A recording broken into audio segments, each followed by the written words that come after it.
Hello students, this is Nitesh sir. आज हम discuss करेंगे important adjustments in final accounts. तो पूरी जानकारी के लिए वीडियो के एंड तक बने रहिए।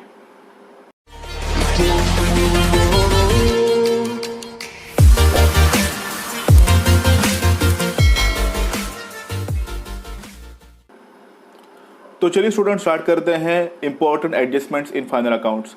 तो बात करते हैं एडजस्टमेंट नंबर 1 की। पहला एडजस्टमेंट है आपका closing stock. Closing stock it means होता है ईयर के एंडिंग में आपके पास बचा हुआ माल। ओके, तो कुछ भी माल हो सकता है, जिस तरह की आपकी फैक्ट्री हो सकती है। तो क्लोजिंग स्टॉक ये बहुत कॉमन एडजस्टमेंट है जो हर साल हर एक सम में पूछा ही जाता है।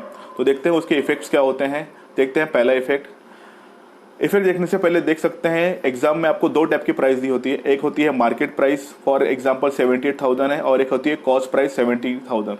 तो बहुत सारे स्टूडेंट कंफ्यूज हैं कि कौन सी प्राइस लेनी चाहिए, मार्केट प्राइस या कॉस्ट प्राइस। स्टूडेंट्स हमेशा याद रखिए, जो प्राइस हमेशा लो होती है आपको हमेशा वही लेनी है। तो अगर आप देख पाओगे तो इस सम में कॉस्ट प्राइस कितनी है, 70,000। तो you have to take 70,000 as a closing stock. Okay, तो फर्स्ट इफेक्ट क्या है? फर्स्ट इफेक्ट ट्रेडिंग अकाउंट के क्रेडिट साइड में इफेक्ट जाएगा, बिकॉज ओपनिंग स्टॉक आता है ट्रेडिंग अकाउंट के डेबिट साइड, तो क्लोजिंग स्टॉक जाएगा ट्रेडिंग अकाउंट के क्रेडिट साइड। ओके, और सेकंड इफेक्ट, कॉमन सेंस लगाइए, बचा हुआ माल है आपका, आप थोड़ी फेंक दोगे। आपके पास क्या रहेगा, वो असेट्स या liability? Yes you are right, वो है आपके असेट्स। तो second effect balance sheet asset side. Okay, तो I hope first common adjustment आपका क्लियर हो गया होगा।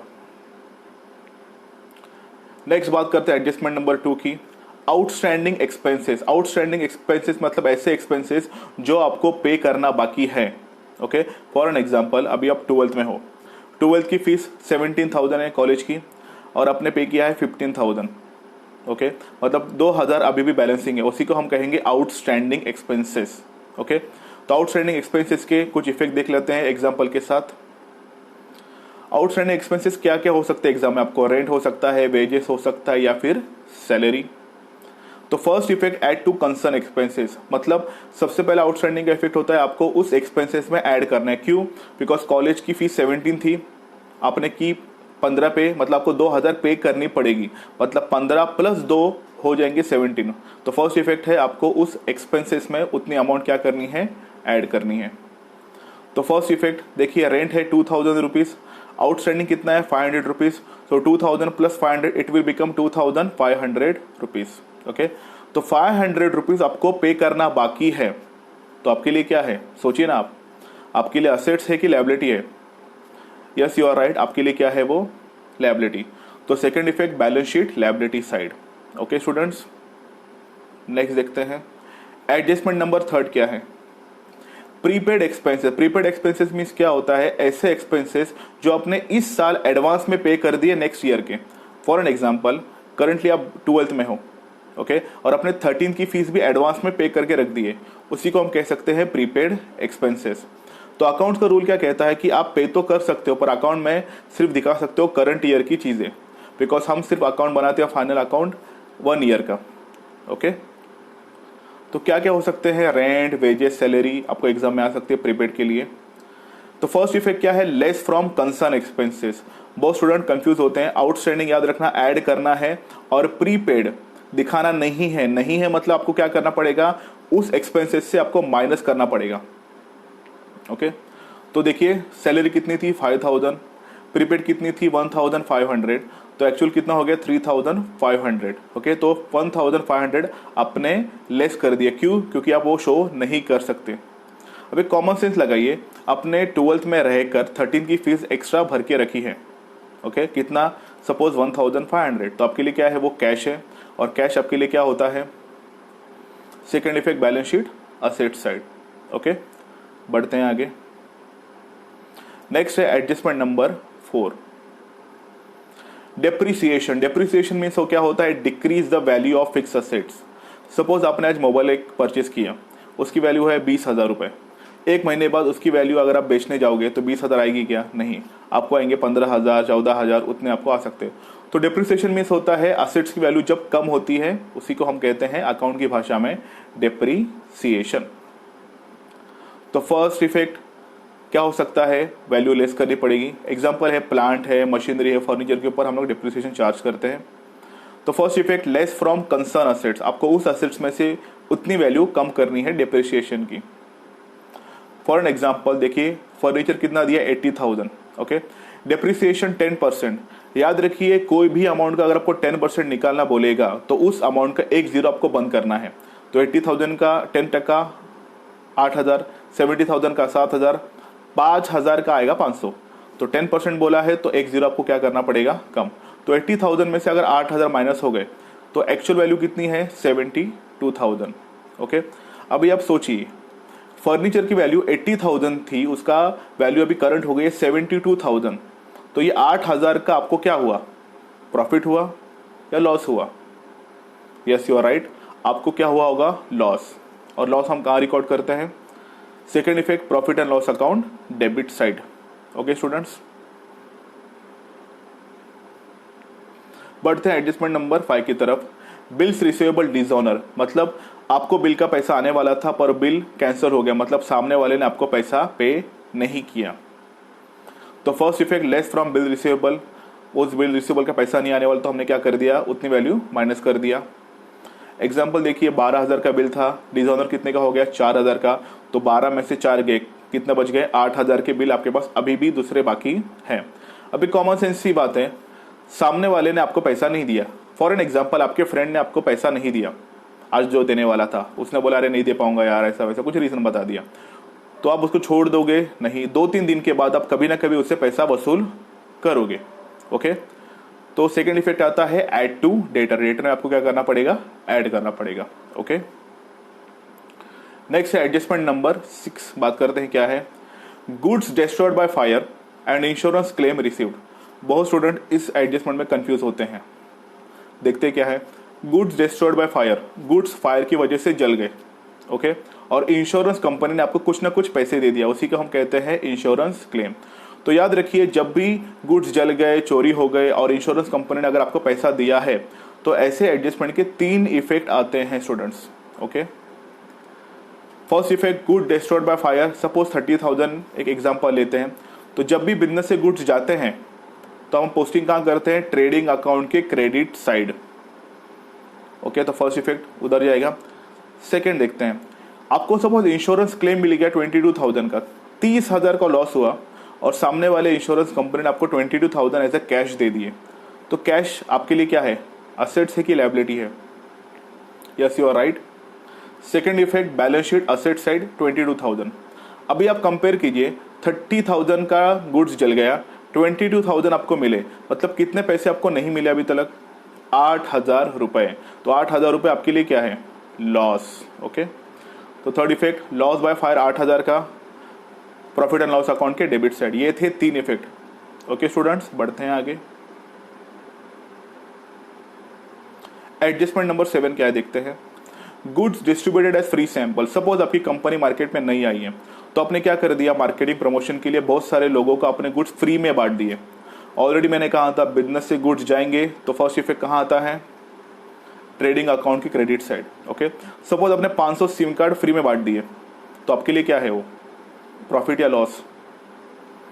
It's a loss for us. तो सेकेंड इफेक्ट कहाँ जाएगा, profit and loss account debit side. Okay students,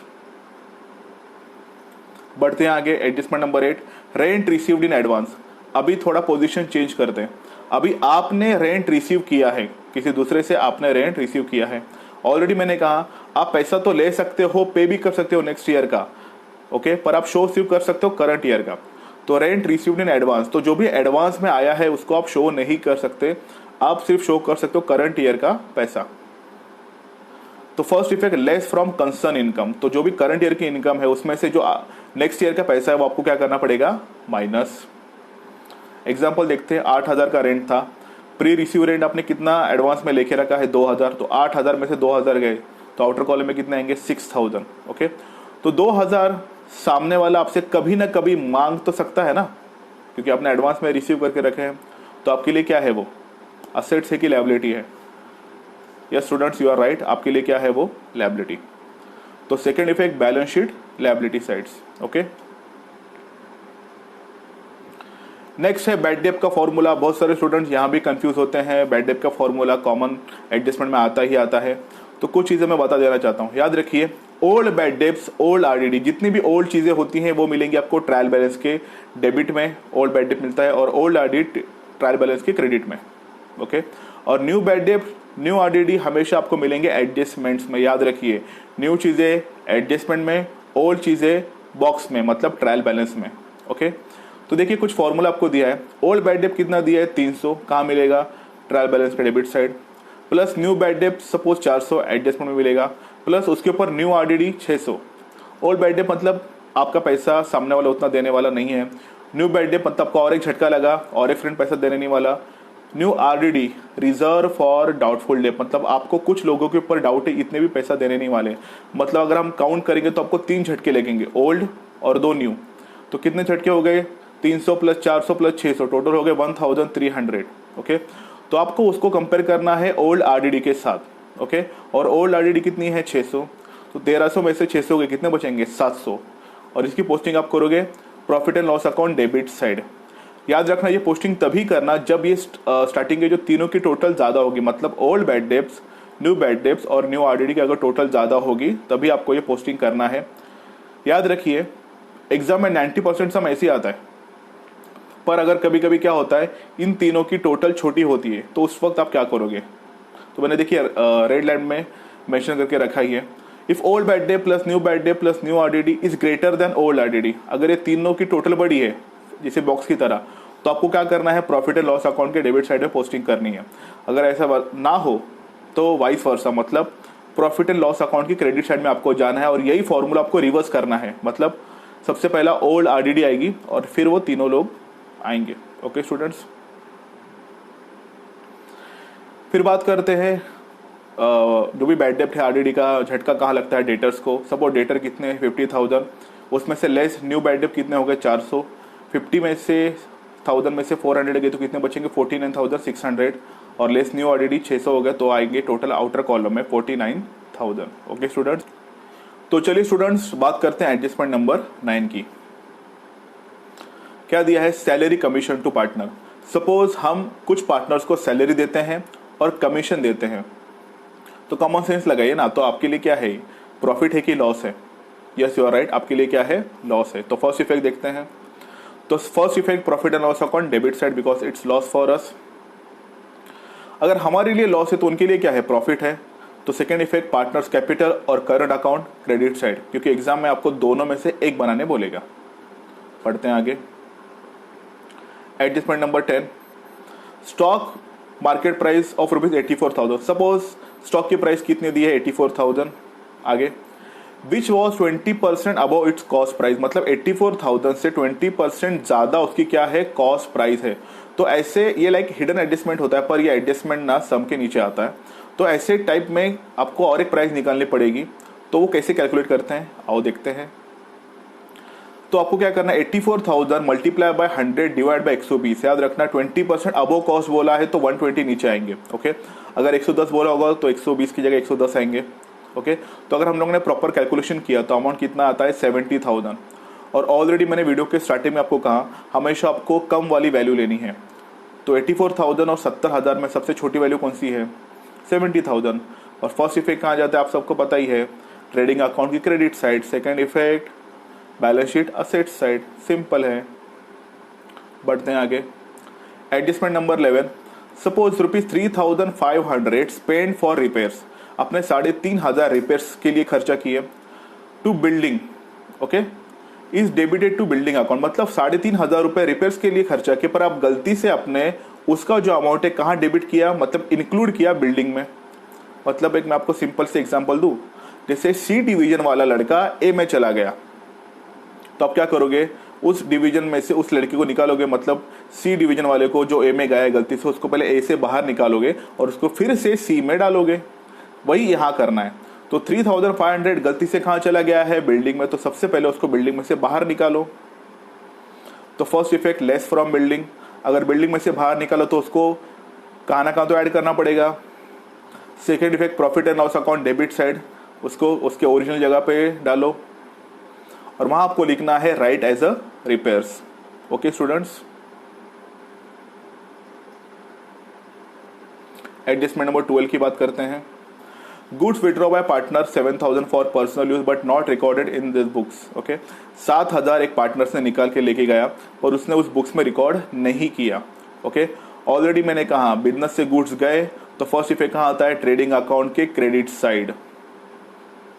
okay, और सेकंड इफेक्ट पर्सनल यूज, मतलब इसको हम क्या कहेंगे, कैपिटल या ड्राइंग। याद रखिए, डोमेस्टिक यूज हो, पर्सनल यूज हो, प्राइवेट यूज हो, इन तीनों का अर्थ होता है ड्राइंग। तो सेकंड इफेक्ट जाएगा पार्टनर्स कैपिटल और करंट अकाउंट के डेबिट साइड में। ओके, ये है बोनस टिप्स आपके लिए, सिमिलर नेम्स। कभी कभी एग्जामिनर गूगली फेंकता है, मतलब कुछ कंफ्यूज करने के लिए आपको कुछ वर्ड्स डालता है, तो आओ देखते हैं क्या है वो। आउटस्टैंडिंग, मैंने ऑलरेडी कहा आपसे, आउटस्टैंडिंग का मतलब होता है बाकी है। तो किस टाइप से आपको पूछ सकता है एग्जामिनर, तो अनपेड भी हो सकता है, remaining, accrued, due, owing, pending, payable, unsettled, overdue, not discharge. तो आउटस्टैंडिंग के सिमिलर नेम है, मतलब सिनोनिमस। ओके, तो ये भी वर्ड याद रखिए, इस टाइप से भी आपको आउटस्टैंडिंग पूछ सकता है। फॉर एन एग्जांपल, जैसे नॉट डिस्चार्ज रेंट, मतलब पे अभी तक नहीं किया रेंट। अक्रूड रेंट, मतलब रेंट अभी तक पे करना बाकी है। तो इन बातों पर भी आप ध्यान रखिए। नेक्स्ट, और कुछ सिमिलर नाम से, फॉर एन एग्जांपल प्रीपेड, मतलब ऑलरेडी एडवांस में पेड करके रखा है। तो किन शब्दों से वो आपको एग्जाम में आ सकते हैं, देखते हैं। एडवांस पेड ऐसे भी आ सकता है, अनएक्सपायर्ड मतलब जिसकी अभी तक एक्सपायरी नहीं हुई है, और अनयूज्ड जो अभी तक आपने यूज्ड नहीं किया है। ये थे कुछ सिमिलर नेम्स की बोनस टिप्स। तो इस वीडियो में हमने क्या डिस्कस किया, कॉमन एडजस्टमेंट जो हर साल बोर्ड एग्जाम में आपको पूछे जाते ही हैं। ओके, अगर आपको ये वीडियो अच्छा लगा तो लाइक कीजिए, कमेंट कीजिए और अपने सभी दोस्तों के साथ शेयर कीजिए जो अभी भी कंफ्यूज है फाइनल अकाउंट के एडजस्टमेंट्स में। ओके स्टूडेंट्स, मिलते हैं एक नेक्स्ट वीडियो में एक नए टॉपिक के साथ। अगर आपके कुछ भी डाउट्स होंगे, कुछ सजेशंस होंगे, या अगर आप कुछ नया वीडियो देखना चाहते हो तो कमेंट सेक्शन में मुझसे ज़रूर पूछिए। ओके, तो मिलते हैं नेक्स्ट वीडियो में एक नए टॉपिक के साथ स्टूडेंट्स। फिलहाल के लिए बाय।